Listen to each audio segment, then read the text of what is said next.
This is the February 8th meeting of the Acquisitions and Dispositions Committee meeting at 3:30 p.m. Of the Tri-Community Land Bank Corporation. Hey, guys. Hi, Tony. Hey, Tony. Hi, Jeanette. Hey, Albert. Heather just had an emergency and ran out the door, but said she could join by phone if needed. How about Brian? Brian, I expect Brian. Okay, great. So sorry about the confusion on the meeting. I got a question for you about the property. Sure. Do you know what the break even is? Off the top of my head, I do not. Okay. Is the sale price, I guess my question is the sale price higher than the break even? That's what I'd like to know. Well, I would have to know that number to be able to answer it, Yeah. though. I just wonder if you knew it off the top of your head. You mean at 54 or at 11? Yeah, the 168.5, whatever the Yeah, that's 54. yeah.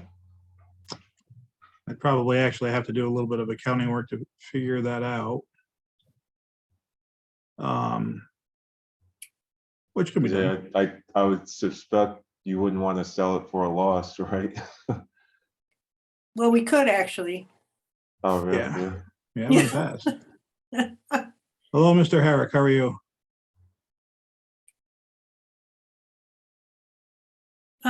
Just listening in, I guess. So let me text Brian.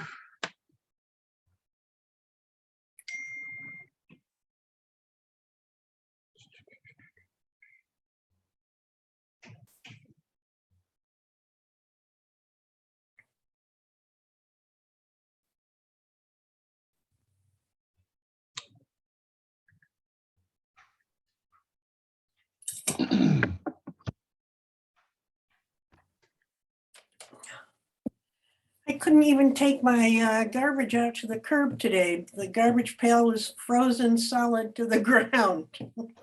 Actually, I forgot to bring mine out today, or last So night. that's a Actually. first in all the years I've lived here. I was really surprised they picked up recycling yesterday. I didn't think they would since the roads aren't all plowed all that well. I hear they do garbage and recycling the same day. Fortunately, the recycling bin we keep inside, but not the garbage pails. Yeah. Oh, well, always next week. Hopefully they'll be thawed by then. Kate, how are you? Hi, I didn't think I was gonna make it, but I know, I'm actually surprised. am just waiting until the 4 o'clock meeting, so I actually got free. Oh, thanks for jumping on. Brian said he'll be here in a minute. Heather, apparently there's such things as emergency assessments or appraisals. So she had to run out the door for something that popped up, but she said if we really need her, she can join by phone. They must want to close real quick. I don't know what the background was, so it's funny. I'm probably 12 steps away from Heather, and I probably talk to her every other week. Oh, really? Yeah. Yeah, she's so busy and I'm so busy. It's just like we don't have time to talk. Tony, you're not busy. Yeah, neither are you. Nope. I'll mostly be busy because of you, Kate. In spite of me, right? You always keep me on task, which is a good thing. Someone has to. Yeah, now we're entering the fun season. Middle of February starts the audit ping pong game. And then it's insurance, and it's annual report, annual meeting, Paris report, and and then the normal stuff. And this year on top of it, we've got LCAP and ARPA, so it's going to be interesting to get through. We'll get through it.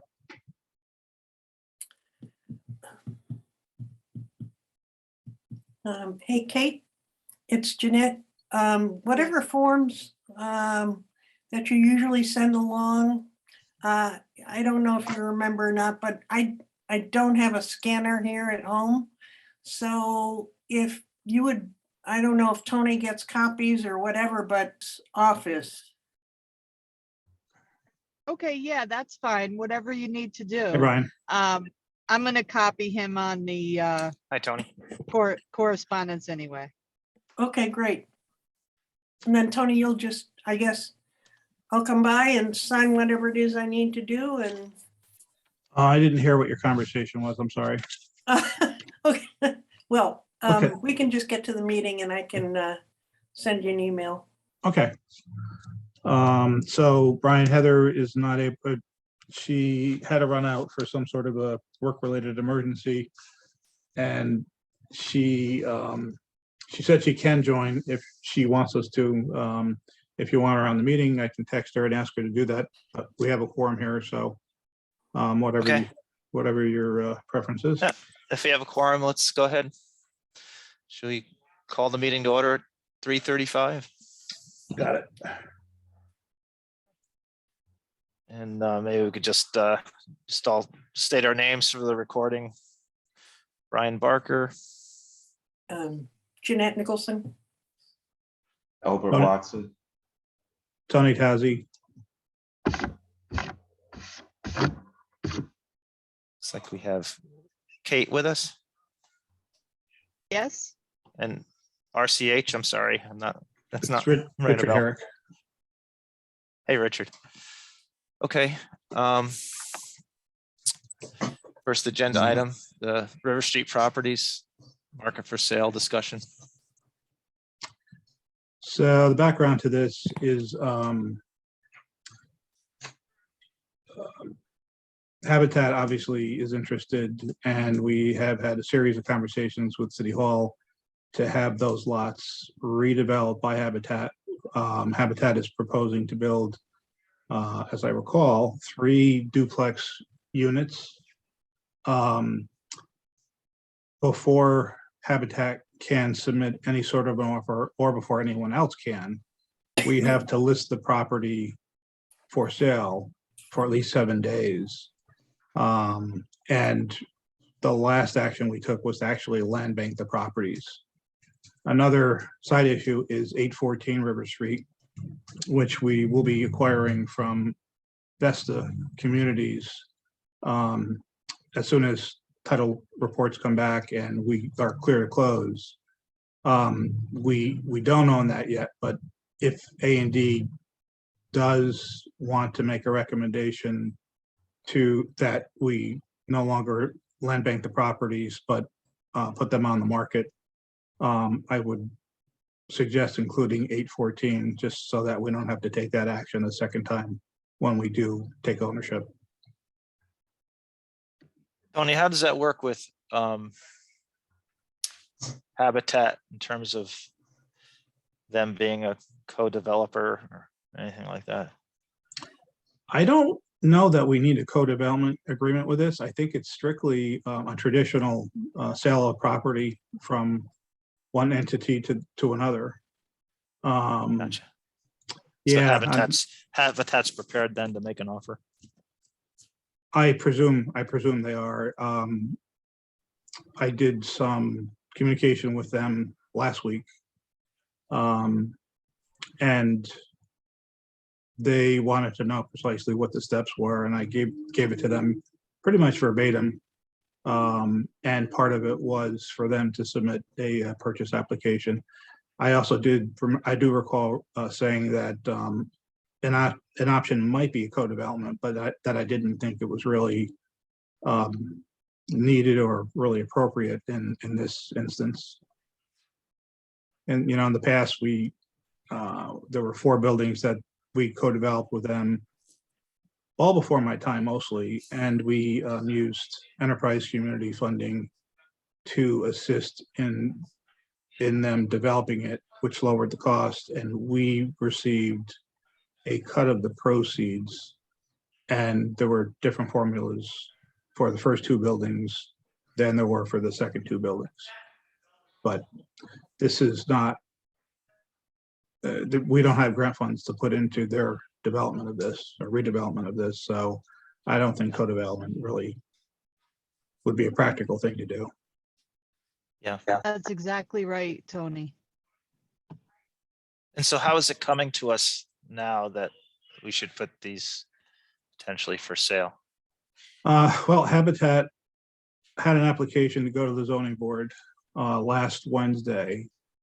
And because we own the property, they needed us to sign off to basically Right. acknowledge that they're submitting an application to the zoning board for our property.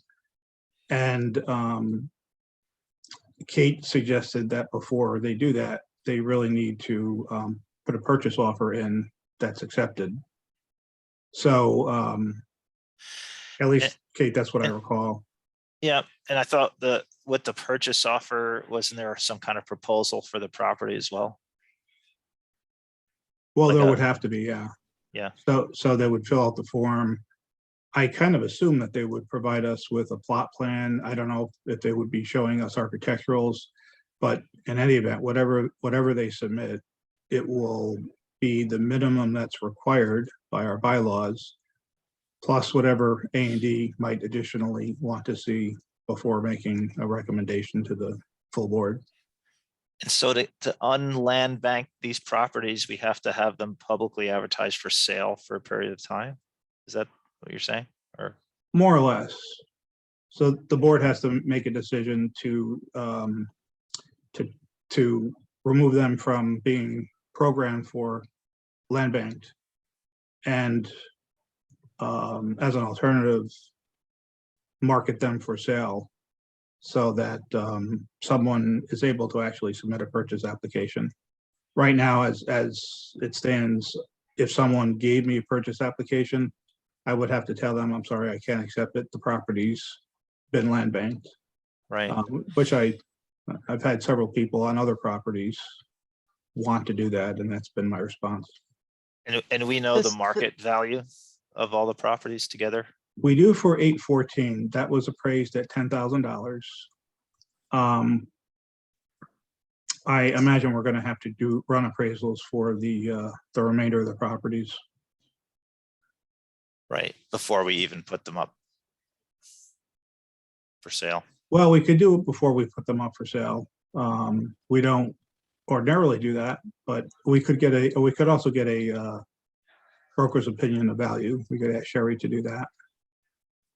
Yeah, you don't need a full-blown appraisal. Brian, the statute, the Land Bank Act just requires that the properties be marketed 7 days before a sale. So they just have to get back on the website as for sale for 7 days. Right, okay. And is there action needed?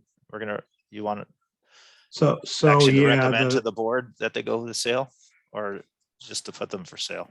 if A&D wants to see Habitat move forward or any other developer move forward, then A&D would have to make a recommendation to the board that they take action to market the properties for sale. Yeah, I don't think they have to take actions to unbank them, because effectively marketing Right. for them for sale does that. and so how does the fact that our discussion before about Habitat's proposal, wanting to see it, kind of know what they're actually proposing for it, before we really, say, okay, yes, that's a suitable purpose. How does that play into this? Don't we want to see kind of what they're thinking about before we take it off of the land bank? Well, it's not absolutely required, but at least not that I recall in the application, but I have a strong presumption that A&D is going to want to see that. Yeah, I well, would this is a recommend- I little would different recommend because this is our biggest contiguous piece of property, and Oh, it's and I probably- know. it's most impactful in the neighborhood.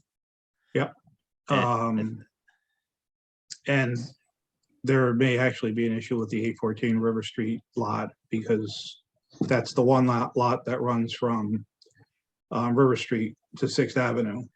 And that's always, I think it's actually in the city's comprehensive master plan for that to be established one way or another as a pedestrian walkway, a bikeway, something like that. And I'm not sure Habitat knows that. So Yeah, if that's something that the land bank wants to see happen, then obviously you're going to want to see a plot plan and see that on it. right. Now, my only concern is that we don't get ahead of Habitat, knowing that, this is an important project, I think, for the neighborhood. And it's not, because at one point it was being considered through the urban studio program. And now I think it's more of just a traditional Habitat project. Is that my Yeah, understanding? you mentioned that on email, and you said that you thought they were going with Park Avenue with some of the urban studio designs, and you're absolutely correct. The designs they have for River Street are not part of what Urban Studio developed. Yeah. Yeah, I have no problem with developing the property. I just don't want to get ahead of its highest and best use. I guess it's a nice big contiguous piece of property that can really be impactful to the neighborhood, and I just want it to be well done. You're here. Yeah, I think we all feel that way. We've been Yeah, holding on no, to yeah. that for a long time. So if we did take it off the land bank, it was advertised for sale, Habitat was interested, they put in a purchase application, and they just weren't, getting there with the site plan, we can just say, yeah, sorry, thanks, but no thanks. Why not? Correct. You can, yeah, absolutely. Yeah, Sure. okay, then I'm good. Or if you can make a decision that includes conditions, that sort of thing. Yeah, Who knows? Okay. Maybe some other developer will see the light of day. The other piece to this, just to mention it, is in addition to whatever review the land bank will have on it, it will also be reviewed by the zoning board and also by the planning commission. Sure. Yeah. So if they're proposing to do something that does not adhere to the comp plan, I'm sure the planning commission will point that out. Or at least I would hope so. And I'm not 100% sure that bikeway is in the comp plan, but I know it was talked about by Chris Brown. right. Are these vacant lots or? Yeah, they're all vacant lots. Oh, okay, all right, okay. I mean, this is all before my time, so I don't, I'm just. Yeah, it's probably a quarter of a block, Oh, really? Yeah. put it all together. Yeah, it's before my time too. Maybe. All the buildings there were demolished or otherwise acquired by the land bank before I came on board in October 2017. It's right on River Street too, so it'll be very visible and part of the main arterial through that end of town, so. Yeah. And it's 3 or 4 blocks away from my house. and Jeanette's house. Well, that's true. It's pretty much right across the street from Suzanne's. So Right. So who has Habitat been talking to? well, I assume they've been talking to the city as far as ARPA funding goes, because I believe the city has set aside $500,000 of ARPA funds for Habitat I believe for this project. I could be wrong. It could be for this and other projects. I don't know. So I suspect they've been talking to the city. The first that I really heard from them was when they emailed me and asked me to, hey, could you sign this form? And I said, no, I need my board to approve that. And that led into a longer conversation among the board to, have them submit a purchase application before we would sign something like that. I'm sure TAP's done projects with the city before. Is this their normal way of operation? Or? I don't know. The form, when Chris Brown was here, he told me that the city didn't even have this kind of a form. And, my career has been in planning, and I said to Chris, it's ludicrous that the city doesn't require a form. Anybody could otherwise go and get zoning variances on somebody else's property without them knowing it, which could turn out to be a problem. So I don't know if it's a form the city invented because of that. But I do know, having a little bit of planning experience, I do know that that form is a perfunctory form as part of a zoning board application. And a lot of times applicants don't even realize they need to fill it out. Some do, some don't. I don't know 100%, but I suspect that almost every owner that has to sign one of those forms does have some sort of a purchase agreement in place with the applicant going before a zoning board or a planning board. So even though it might have come as a surprise to Habitat, it is a traditional piece of a zoning or planning application.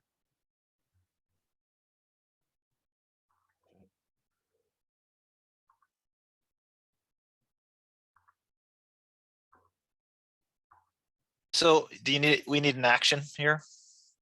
Yeah, recommendation to the board. right. It sounds like no one's opposed, so a recommendation to the board that they ask me to have these properties marketed for sale by Sherry, our broker. Yeah. Or better words than that can be put together by Kate. Okay. Do we need As a a co- motion? There's a motion as a committee. Make a motion to recommend I'll second. sale of the River Street properties to the board of directors. Yes, All in favor? aye. Is that 3-0? Did I hear? 3-0. Okay, just wanted to make sure. All right. Next up, Legacy City Access Program update. Yeah, so on that, this process is taking longer than we originally thought. And a big part of it is because what HRC and CPC had originally said early on didn't turn out to be as simple as they said it was going to be. So for example, in the beginning, we did not expect that they would be requiring as-built drawings and final floor plans and design drawings for each of whatever buildings would be, part of an LCAP application. Well, it turns out that they do. So we have had TAP do the as-builts, so we have those done. But we have an RFP out now for to engage one or more architects to develop the drawings that CPC and HRC are going to require as part of the application. So that will actually be probably coming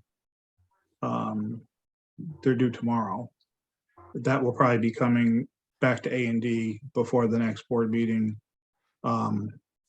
Or finance. I'm trying to figure out which committee would be the most appropriate one for it to go to. I think ordinarily it would be finance, but because of the particular nature of what the services are, thinking maybe A&D, but Kate, maybe you can guide me on that after the meeting. So who put the RFP out on behalf of the land bank? I did. Okay, So yeah, we posted it on our website. And I'm not sure how many responses we'll get back from it, if any, but Is there, it's- what's the deadline for it? deadline is tomorrow at 3 o'clock.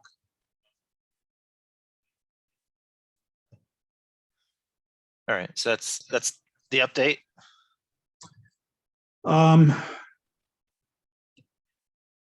Yeah, well, let me, a little bit more. 809, we initially were planning on including 809 River Street as part of the application. However, the building has 2 or 3 tenants in there, which makes it ineligible to submit for an application. Teresa Newton and I had talked about different options to try to get it on the LCAP application. One of the options would have been for us not to take ownership of the property unless and until Vesta Communities evicted the tenants. But with the eviction moratorium and with the fact that it's pretty cold outside and it's not nice to throw people out on the sidewalk, it didn't seem like it was going to be, oh, and also, most importantly, we need to acquire the properties that we have enterprise funding for. We need to acquire those by the end of March. So with that timetable, it didn't seem like eviction was something that would be a practical thing for anyone to do. The flip side of that also is we are in the middle of winter. If the building was vacant, it would have to be winterized. It could be subject to vandalism, all sorts of bad things with tenants living there that, that reduces greatly the security risk. So one of the tenants who Vesta discounts rent for because he maintains the property has an interest in becoming a first-time home buyer, and Teresa is going to work with that person to see if he might be able to be eligible. So even though it's not part of LCAP, it's still a property that we're committed to and we're required to see it be renovated. It was originally built as a 3-unit building, and it was converted by Vesta to 5 units, but it was converted in a way that's pretty easy to unconvert. There's just some non-bearing walls but that would need to come out. They created, a couple kitchens and a couple baths. So that's what would have to happen. But right now we're focused on the actual application. We were also hoping to include 820 River Street, but that property did not come with enterprise funds for acquisition. We were hoping we could pull it off using ARPA funds, but the budget for ARPA just absolutely positively would not allow for that to happen. Even if it did, it would be tricky because 820, I spent the weekend just for fun looking at old Sanborn maps and census information, all sorts of fun stuff. And 820, the front door of 820 is actually 818 River Street.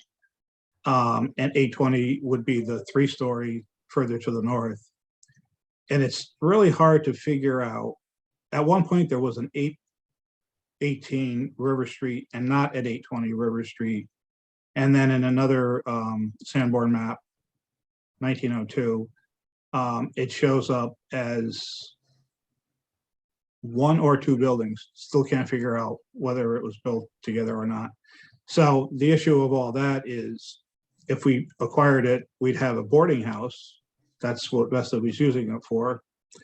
And we would have to subdivide it. So we would take the risk of the city turning us down for subdivision.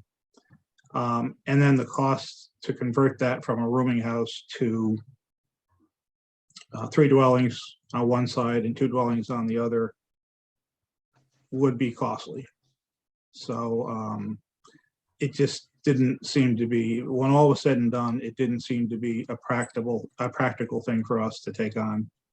Unfortunately, that is a really important property. I mean, it's right next to 814 River Street.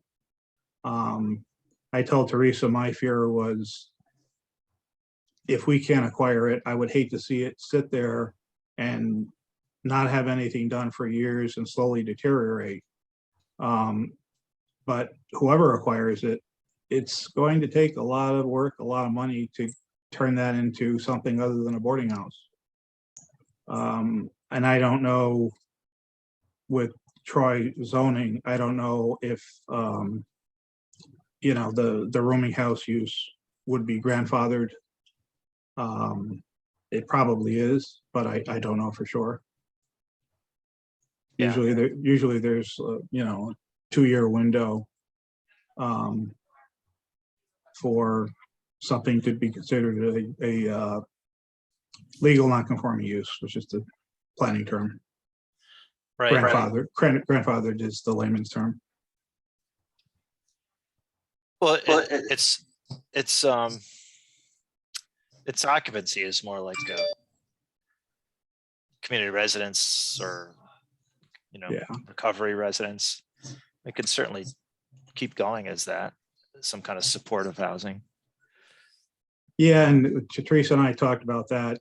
She was going to make some inquiries to some, like to Joseph's house. They might have an interest. Or Unity House. Yeah, she actually did contact them and they're not interested right now because of what they're building Yeah, right now. But I don't think Teresa heard back from Joseph's house. So, but the most practical thing to do with that building would be to, you know, keep using it as it is now, Yeah. at least in my opinion. Yeah. Okay. Anything else on the Legacy City?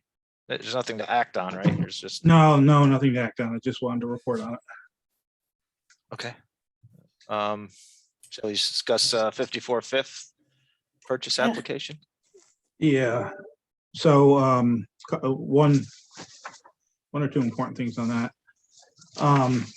Yeah, having had my identity stolen December 6th of 2019, I've become really sensitive to what people give me with applications and what I circulate through the internet. So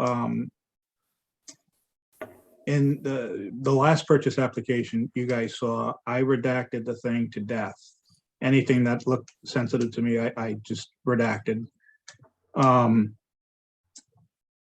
I didn't have the ability to do that, in part because my Adobe Acrobat PDF software was opening a file, having it stay there for 10 seconds and then disappear. And it's a problem that I've had in the past.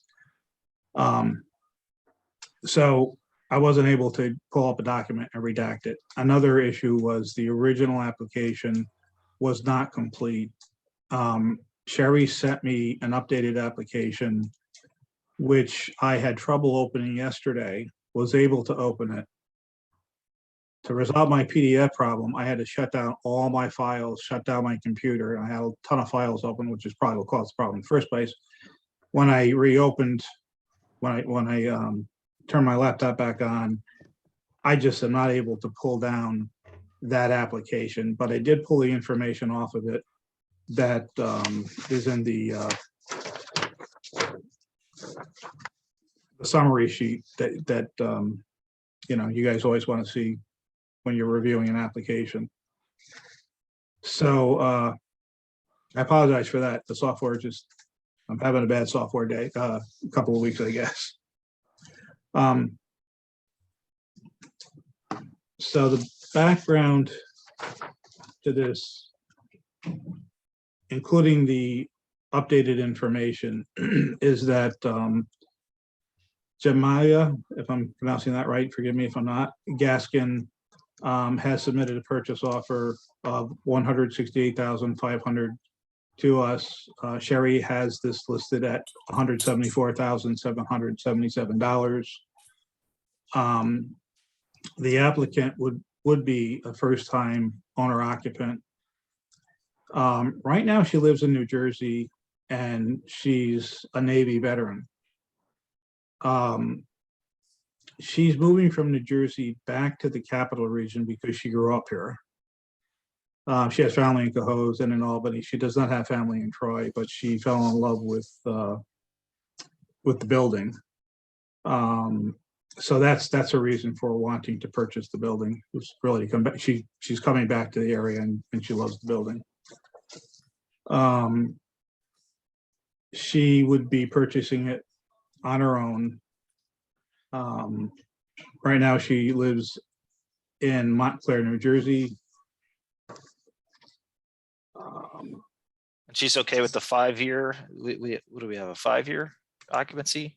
We usually Clause in put 5 years on there, and I actually chatted with her yesterday, and I explained to her how that worked, and she seemed comfortable with it. Okay. So it's owner occupied, Hey, and she's Yeah. within 4% of our asking price. Yeah. Her, not sure if I should disclose her income, but it is below the 100% area median income threshold, so that's not an issue. She has, oh boy, she has, You said it's a Mortgage. 2-unit, what's that? Yeah, it's a two It's a unit. two-unit? Yeah. so that's gonna be, the rent she'll be taking in as part of her revenue too, so. I mean, Yeah, it'll pay her mortgage right, yeah, help anyway. and maybe her taxes too. yeah. One of the things that was not on the original application that I circulated to you guys was her marketing plan, and the updated application does include that. But I talked to her about it as well yesterday, and what she said was that she plans to rent to another veteran, and to use Troy Housing Authority's Veteran Affairs Supportive Housing Program. So that's Interesting. her plan for marketing. Want yours on a roll or just cut up in the beans? Cut up in the beans? Let's Who's see. that? It don't matter, either way, it don't matter. I gotta cook the hot dog anyway. I always cook the hot dog before I put it in the beans. All right, so just a bowl of hot dogs and beans. Someone There's a needs to little- mute. Somebody Yeah. talking about dinner? Is somebody talking about dinner? Made me hungry. hungry. So she has approval for a mortgage of up to $300,000. Yeah. I checked, the background check came back squeaky clean. TransUnion scored her about in the middle of their good range, which Albert, I'm sure you know how that works better than most. What was Criminal that? back- Say that again? Say that again? The Credit credit check score? was TransUnion, and the credit score came back between 720 and 780, which is Oh, yeah, that's a good score. Yeah, it's what they consider good. yeah. The criminal check came back clear.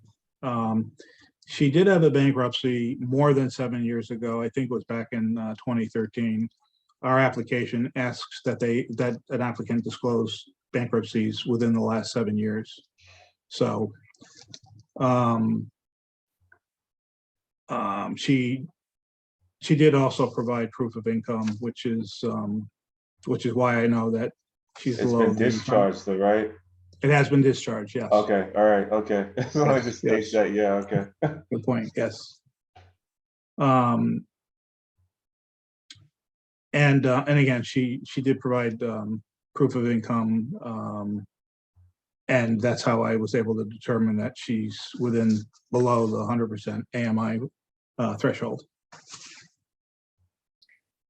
So So I we did need- I did ask her about, how are you going to maintain the property? You're a first time home buyer, blah, blah, blah. I suggested that she, hook up a trip for their home education, landlord education programs. So she didn't know about them, but sounds like she's very interested to do that. Good idea. I asked her, so let me ask you, how are you going to take care of things if something suddenly goes wrong? And she just said, like, well, what do you mean? I said, well, what are you going to do if your toilet breaks? If, there's a burst pipe, something like that. And she said, well, I will call a plumber. So she's not able to do that kind of work herself, is basically what the bottom line was. Not unusual. No. So but that's part of the application. So, Does and I she just have any wanted to- outstanding, does she have any outstanding loans or anything like that? she does have a loan. It is in good shape. Payments have all been on time. So, matter of fact, on her credit history, and in her credit history, she's got, boy, I don't know how many loans over time, but let's say 15. And there was one that had one late payment.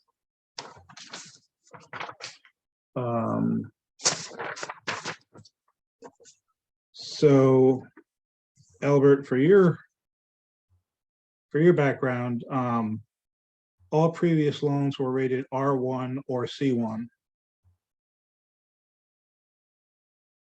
There was one installment account out of 24 that was rated I9. So that one went to collection, and that was some time ago. All others rated I1.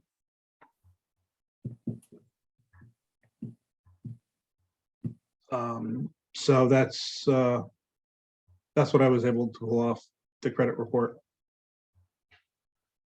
I guess my big question is what she's gonna have left over after she closes. I mean, is she gonna have any savings in case something did come up?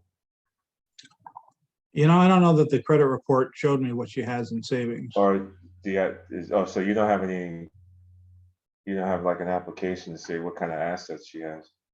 Liquidity, actually. No, that's the issue we seem to talk about. Yeah. Well, it's just, The application that we have now does not ask for that. And the application is one that's been approved by the board.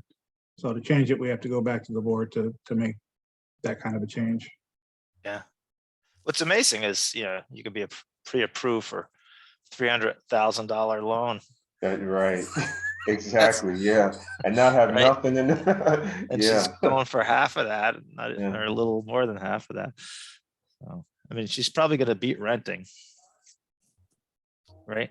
She probably has a lot. She'll beat renting. Oh yeah. And so as long as she's budgeting for future expenses, she should be fine. So taking the trip course would probably be a good idea. Yeah. Oh, definitely highly recommended.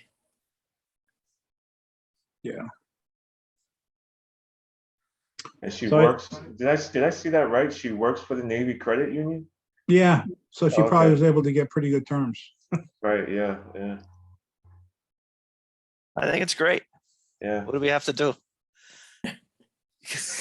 Make a recommendation to the board to either approve it, disapprove it, with or without conditions, or table it. Those are your options. I say we recommend we just go forward. Recommend it sale to the board. Yes. Can you Can you require her to have home buyers counseling? Oh, Because I know Trip does that. Trip has a course that first-time home buyers that they can take, that goes over it, budgeting, stuff like that, might not fit her timetable though, because I mean, it's Yeah, not it's- like they will do an individual course, I don't think, will they? Probably, Okay, like I don't you're know thinking how- after the fact, Albert, like after the purchase, she just. or Well, she could before? either get into their next course or Yeah, yeah, home yeah. quarters. Home quarters who we're starting to work with and the Albany Land Bank uses a lot. They have online landlord and first-time homebuyer counseling programs. So there's that's available to folks as well. And talking to Teresa, I think Trip has gone to online stuff because of the pandemic. Oh, really? Okay. I might be wrong about that, but I think That'd be great. Yeah. so. But I I think it would be a good idea because, give her some guidance, I guess. I don't know, but yeah. Well, it's have a really budget. helpful. Yeah, yeah. Yeah. I know, I took the landlord training course when I bought my house here. Huh. And it was really, really just best thing I did Yeah, in case she has an issue with a tenant, yeah. for anything. Right, for any, know? yeah, but I'm just saying, Yeah, primarily, if she has an issue for a tenant, I give her some sort of guidance on what she needs to do. Well, I don't see why you couldn't make that a requirement. what are you It saying? just that gives we her a let them- solid foundation, starting out, Yeah. So are you thinking first-time homebuyer or landlord? Both. Maybe both. Or both, Yeah. Yeah. Okay. Yeah, Well, I'd it's agree really ju- if we have the ability to do that. Yeah, I think yeah. that's a good thing for anybody. Yeah, and hopefully she'll be smart enough to recognize it's really for her own benefit. Right, yeah. Yep. So the recommendation is that she obtain first-time homebuyer and landlord training from an acceptable organization like Home Sure. Quarters or Trip or Yeah, yeah, Or both. Albany Land Trust. yeah. Yeah. What would you say to start within 1 year? Because I don't know what their schedules are. 6 months. Okay. Yeah. You're tough, Jeanette. Well, if she's been there for a year, it may be too late. Or she's That's true. incredibly lucky. No, the longer you wait, the harder it's gonna get, yeah. That's right. Take to Right. get done, yeah. It only gets more expensive. Right, Yeah. yeah. No kidding. I was gonna say Right. 6 months, but I was like, maybe that's too harsh. I'm glad I didn't say it. Well, at least, by the time she gets in there, maybe, the worst part of winter will be over and she can figure out how to keep the sidewalks shoveled and, just Well, all the stuff you probably don't think about Right, if you've yeah, never owned a yeah. house. Yeah, well, hopefully she'll be excited to do it. Yeah. Um, She I'll sounds like she second, I'll second Jeanette's motion. We have a solid motion there. yeah, I'm good with it, yeah, yeah. All in favor? Aye. And just to note, Heather did tell me that she was in favor of recommending the sale of it, so. Great. just so And you that, guys that are- will seriously impact our cash flow as well. It's not gonna hurt. Can you just find out, Tony, what the break even is on it? Yes, I can do that.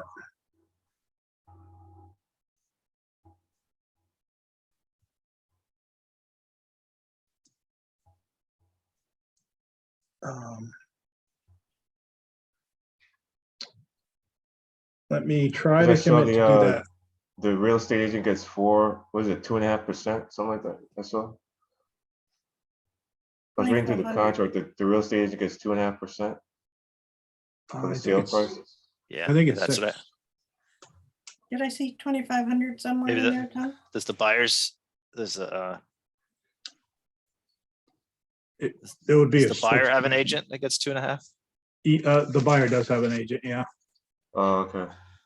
I saw 2.5. I don't know if it was. Okay, I didn't see that, so I might have just missed it. Well, maybe they split. Yeah, They maybe get a they 2.5 split it, split. Yeah, yeah. So, okay, Albert, I'll try to commit to you to get that to you by the end of this week. Okay. If I don't do that, it'll be the end of next year. Okay. So, All right. Moving right along here. Request for enforcement note modification, 3325. Do we need Kate for that? well, actually, I don't have, I just was getting information from the applicant like yesterday, and then I emailed late in the day and said, you know, could you provide a little bit more information? Like, do you have a building permit? If you do, can you show a copy of it? So, you know, based on what I have heard from them, I think an extension would be warranted, but I don't know that, I don't feel that there's enough information to be able to point to say, this is the reason why we're approving the extension. And that's how I feel about it, but and I haven't provided you guys with any of that information, so. So should we table that? Or is there, I don't see that there'd be any harm in tabling it. well, what other option we have at this point? We can't review anything. Yeah, you really have, you won't be making an informed recommendation, that's for sure. Okay, so we'll table that. Agenda item 7, properties for sale, 11 Winnie Avenue. Yeah, Sherry had a busy day today, and Colleen's on, so I don't know if she can answer this. But I was asking what the status was for the sale of 11 Winnie. And I didn't hear back from Sherry, but again, I know she was having a really busy day. So I know a week or so ago, she said someone was there and seemed extremely interested. But I don't know that they've submitted any offer. I suspect they haven't. Otherwise, I'm sure Sherry would have shared that with me. Hi, Tony. Actually, that is correct. We've had interest, I believe, from 2 parties, but we have nothing written yet. Is that Sherry or Colleen? Colleen. Okay, thanks. I was trying to reach Sherry to get an update, but she's not answering her phone right now either, so. Yeah, no, I know. Yeah, she mentioned some of the things she's dealing with today, so. Yeah. So, yeah, we don't have anything definite on Winnie yet. Okay, but 2 people seem interested, right? Did I hear I you say believe so, that? yes. Okay. That mailer she did was, I thought was pretty terrific. Did you get a copy of that, Brian, in your mail? The sort of was like an oversized postcard showcasing 54 Fifth and 11 Winnie. I may have gotten it, but I did not see it. Uh-huh. How could you? I thought it was pretty cool. It's called an every door direct mailing, and everyone in the postal route, and Winnie and Fifth are both on the same postal route. Everybody in that postal route got a piece of that mail. Uh-huh. So we were targeting basically renters in the area, but anybody who lives in the area got a piece of it, got that piece. It's great. Keep our fingers crossed on 11 Winnie, I guess. Okay, Yes. all right. Keep trying until we get something in writing. Number 8, updates on pending. land So I bank did talk a little acquisitions. bit about the best of properties. We're still waiting on title on that. It's taking longer than it ordinarily would because there are some old mortgages, and Kate calls them spread mortgages that are on multiple properties, or that were on multiple properties. Obviously, the title company is checking to make sure that those mortgages have all been closed and satisfied and all that. So that's taking a little bit longer than, it ordinarily would. But otherwise, there really doesn't seem to be anything in the way. We have received the enterprise community funding to acquire the 4 properties. So as soon as title is clear, Kate can schedule a closing. Okay. The city properties, this is kind of, when we were having our meetings with the city, someone from the city recommended that we not file the deeds for the properties that they were going to transfer to us until we knew how LCAP was going to turn out. And their thinking was, if LCAP isn't approved, then maybe you don't want these properties. And then somebody, I have a feeling someone at the city realized that they have a liability because those are all vacant buildings that, by and large, that they're liable for. So I started getting pushed to get the deeds filed. About 10 days ago, I got those deeds over to Kate. I'm not sure if she's been able to file them yet, but pretty soon we'll be the proud owners of about a half a dozen really bad buildings, which we should be used to, right? That's our job. Right. That's right. It is our job. Thanks for the reminder. It's our mission. So that's where we're at with the city properties. Okay. Next item, enforcement. Yeah, we still need to get in and inspect 899 River and 822 River. I shared with some folks an issue that SEAT has been having, and that's been keeping them from being able to get to that stuff. I did talk to George Brower today, and it sounds like we should be able to get SEAT back into doing those. So I forgot to mention it to him when I was talking to him, but I will give him a call and ask him to put it on his docket. Okay. Updates on our projects and properties, 791. 791, last week I went and I counted. Well, you guys all know about the delivery issue we seem to have had. Right. So last week I was able, I went over and I just started counting up the block that's been installed. And there's a bunch of block that is stored inside the building. And unfortunately, I didn't have a key to get into the area of the building I needed to. So what I'm trying to do is tally up all the block that are there. It's very clear that the block that would contain more than one polished surface, so it's 8 by 16 by 4-inch deep block, and an 8 by 16 face is always polished. But there are, certain circumstances, windows, doors, corners, other places where maybe an end needs to be polished in addition, or maybe a top or bottom needs to be polished. We're way short on those. And from what the contractor has told me, the regular 8 or 4 by 8 by 16 polish on one face block, he said it looks like there's more than a pallet of overage, more than we needed. And we only ordered 5% more than what we counted. So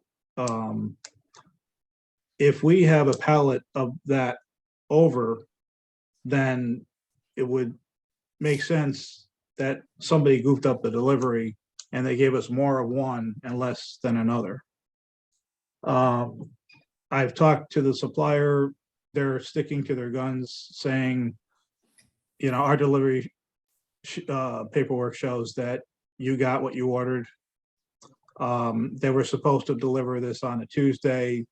It came on a Monday unannounced. No one was there to sign the delivery slip. No one even knew that they were delivered until after the fact.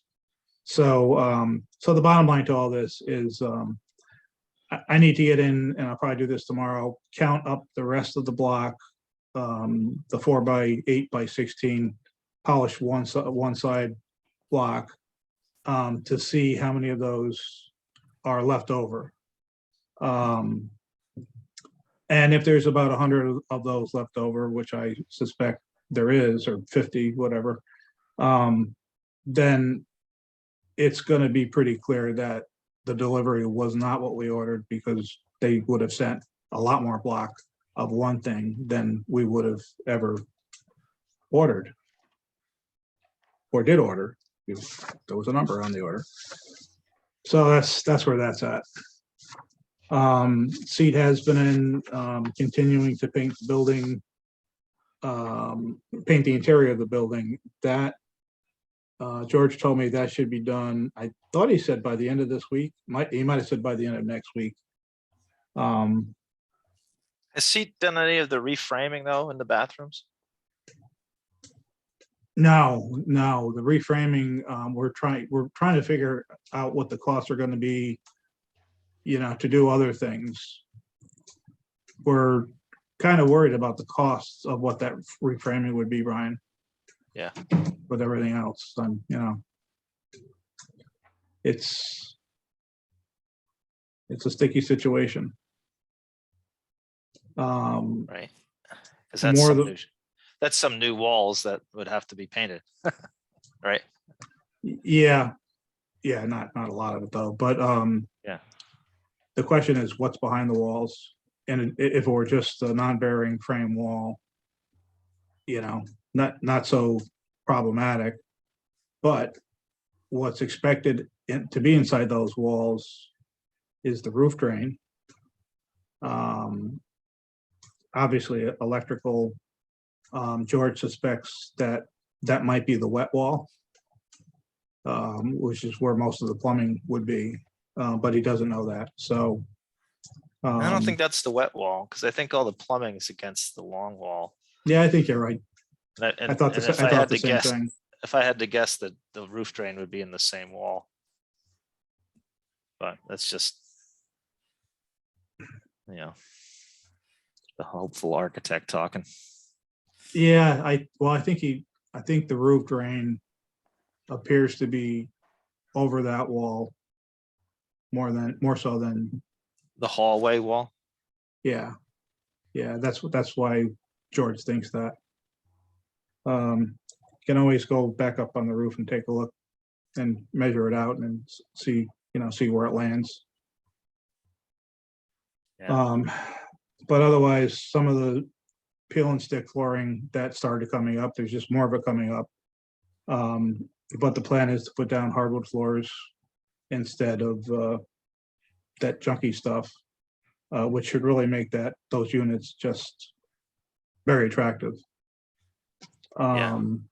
Except for the skinny hallway. Except for the skinny hallway. Except for the skinny hallway. We still need someone to look at the HVAC equipment because of how that got installed, which is really incredible. The person who's in there painting texted me last week and said that there was an icing problem in there. So the icing problem seems to be the condensate pumps backing up, and it's probably at least at the bottom furnace. And I think that's probably because that's probably the coldest part of the building. So if it turns that cold again, then we'll probably have to put an electric heater in there, or something to keep the condensate pipes from freezing. So is he doing anything else besides painting at this point? They're not at this time, no. Yeah. but there's plenty of work to either remediate or complete. Yeah. And will the sale of 54 Fifth help that along? It's not gonna hurt. That's for sure.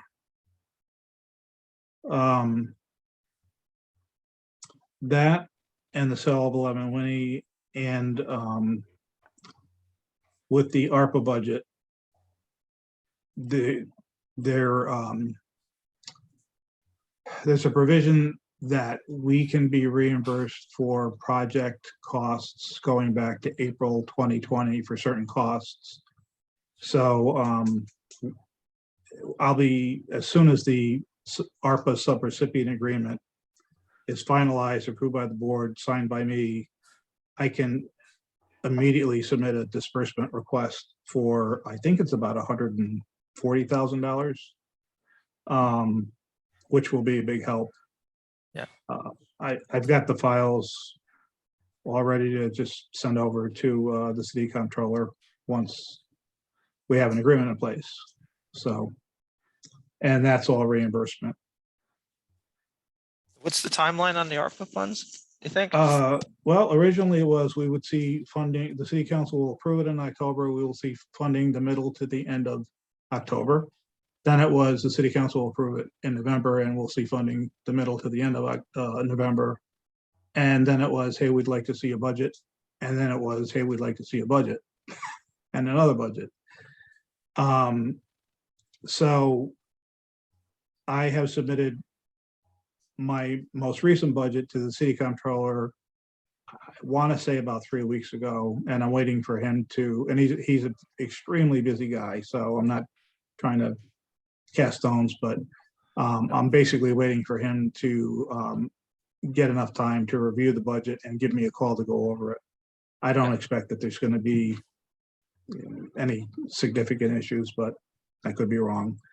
The other issue is Corporation Council has to actually draft the subrecipient agreements, not just for us, but for everyone. And it sounds like it's taking a bit of time for that to get done. I'm not sure where that stands. Today is the day I have my check-in call with Steve Strikeman, and I mentioned it to him, and he said he would touch base with Corp Council, and if he was able to, he would get back to me and let me know. So that's where we stand on that funding. Okay. But 6th Avenue and Park Avenue? Yeah, so there's really nothing to report on those other than 3229 6th Avenue, all work is complete. And 7 Park Avenue, for that to be demolished, which is included in the ARPA budget, public utilities has to go in. Somehow there is a water lateral, a water service line that goes into one building and then goes sideways into another building, or I shouldn't say building, but from one parcel to an adjoining parcel, instead of both of them being served straight from the water main in Park Avenue. So that's got to be corrected, and public utilities does not like working with water this time of year, and I certainly understand why. Their worry is, even though these are service lines, if something goes wrong at the main, it's going to be a huge problem. And if it's the middle of winter, it's very, very difficult for them to deal with. So it's not a time sensitive issue. So it'll just have to be something that gets dealt with in the spring. But other than that, I had checked with a demolition contractor. This is a few months ago, and I asked him if his price was still good. He said it was, so there shouldn't be any issue with that. We have all the paperwork in place for the demolition to get the permit. The only thing holding up the demo permit is the public utilities piece.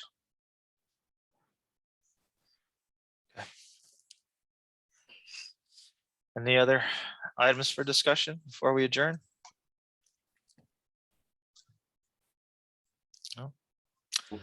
No. Thanks, Tony. Thank you, guys. Yeah, Make a motion to adjourn. I'll second. All in favor? Aye. Aye. Thanks, everybody. Okay, Thank you all. take care, everybody. Yep. Take care. Adjourned at 4:39.